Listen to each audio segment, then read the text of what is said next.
one of the reasons it took 80 years were a number of reasons. One was that it was enslaving Quaker, that is to say, the Quakers who held slaves, controlled the yearly meeting. They were all of the people that were on the publications committee were slaveholders. All the people that were on the offices, the primary officers of the yearly meeting were slaveholders.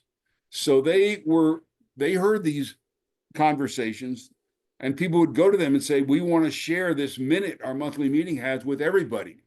And they would say, nope, we're not going to publish that. We're not going to allow you to do that. So a little tiny sidelight is that Benjamin Franklin, his press, allowed Quakers to publish stuff that the yearly meeting wouldn't publish. But they were making progress, and it was slow.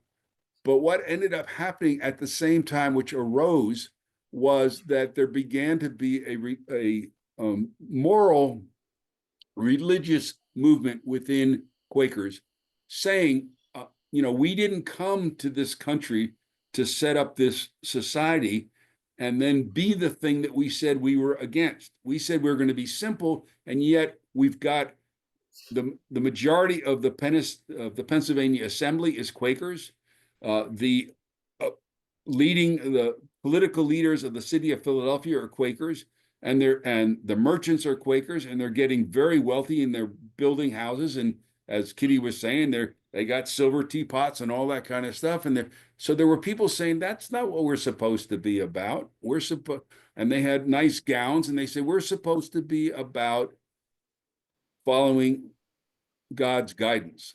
And somehow we've become very worldly. So that what became a movement, and that movement eventually joined forces with the abolitionist movement within Quakerism, and together, on top of the fact that all those people died that had been in power, when that generation died and these two meetings came together, that's when they finally passed the minute and said, this is wrong, we can't do this anymore.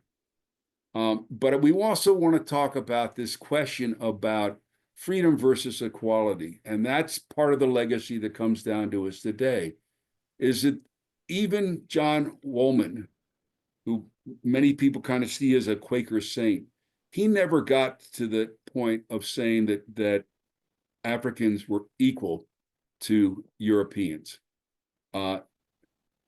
Anthony Benezet, who was equally influential within the Religious Society of Friends, and the two of them were on committees together, he did.